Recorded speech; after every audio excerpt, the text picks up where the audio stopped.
Imagine it's the 1900s here in Colorado in the wild, wild west. There's deer, elk, and buffalo herds all over. And to harvest them, you have to use this.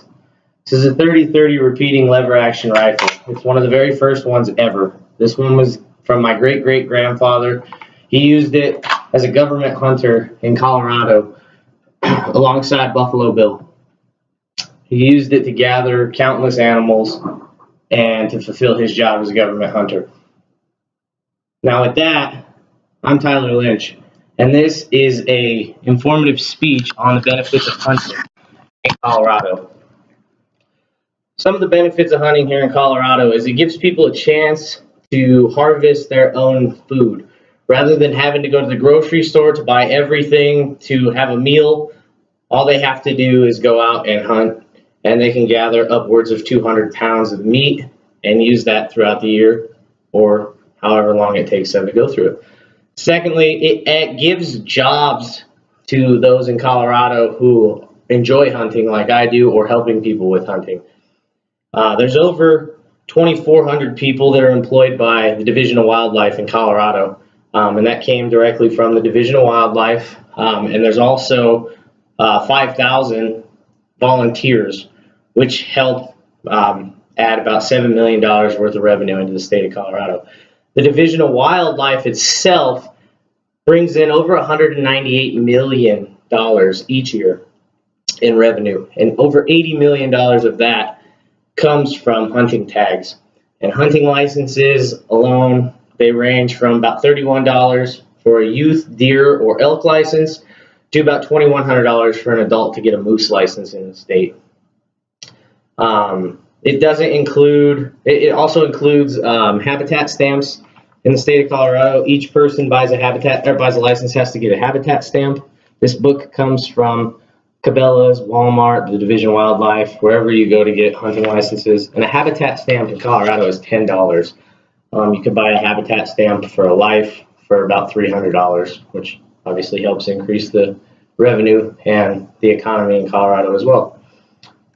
Next, there's about 280,000 elk in Colorado, and population control is necessary to keep those herds from overrunning areas. The 280,000 in Colorado is a record for all of North America. Nobody has a larger population of elk in the state of Colorado, or than the state of Colorado. That's according to the Rocky Mountain Elk Foundation. And you know, with a high population such as that, you have a high predator population as well. There's over 25,000 predators in the state of Colorado between bear, mountain lion, bobcat, lynx, coyotes, and the state of Colorado refuses to accept that there's wolves, but they are also here.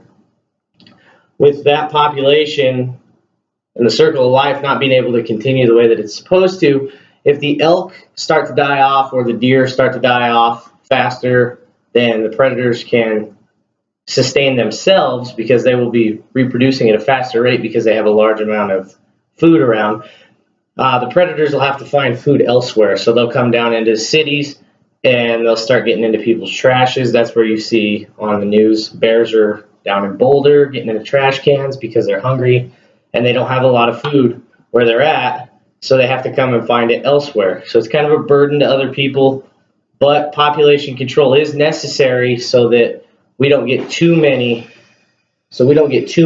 predators or not enough prey, or too much prey and not enough predators. It has to equal itself out somewhere.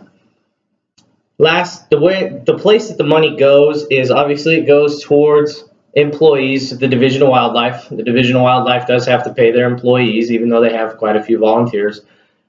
It also goes to keeping wildlife thriving. The state of Colorado will move animals if populations are dwindling in certain areas. Just recently, they moved about 131 mountain goats, or bighorn sheep, I'm sorry. They moved them to an area down in Salida to kind of help bring the population back up. There were like 30 left down there, and they brought them to get the population back up so that there'd be more there. It also goes